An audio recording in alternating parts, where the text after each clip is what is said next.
Hello friends, இப்போ நம்ம Kumbakonam special filter coffee நம்ம போடலாம்.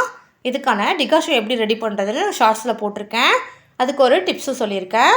அதுபடி நீங்கள் ஃபாலோ பண்ணிங்கன்னா டேஸ்ட்டு சூப்பராக இருக்கும். டிகாஷன் நல்லா ஸ்ட்ராங்காக மணமாகவும் இருக்கும். இதுக்கு நான் 3 பேருக்கு 3 டமரா செட் எடுத்து வச்சு அதில் 1/4 ஸ்பூன் நாட்டு சர்க்கரை சேர்த்துக்கிறேன். கூடவே நம்ம எடுத்து வச்ச ஃபில்டர் காஃபி டிகாஷனையும் சேர்த்துக்கிறேன்.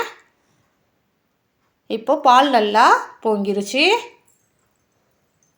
இதை ஊற்றி நம்ம கலந்துட்டோம்னா ரொம்ப டேஸ்டான Kumbakonam special filter coffee ready. நமக்கெல்லாம் காஃபி குடித்தாதான் வேலையே ஆகும். அன்னைக்கு டேவே சிறப்பாக போகும். உங்களில் யாருக்கெல்லாம் இந்த ஃபில்டர் காஃபியை ரொம்ப பிடிக்கும்னு கமெண்ட்ஸை சொல்லுங்கள். இப்போது ஃபில்டர் காஃபி ரெடி. இந்த வீடியோ பிடிச்சிருந்தா லைக் பண்ணுங்கள். தர்ஷகுட்டி சேனலை சப்ஸ்கிரைப் பண்ணுங்கள்.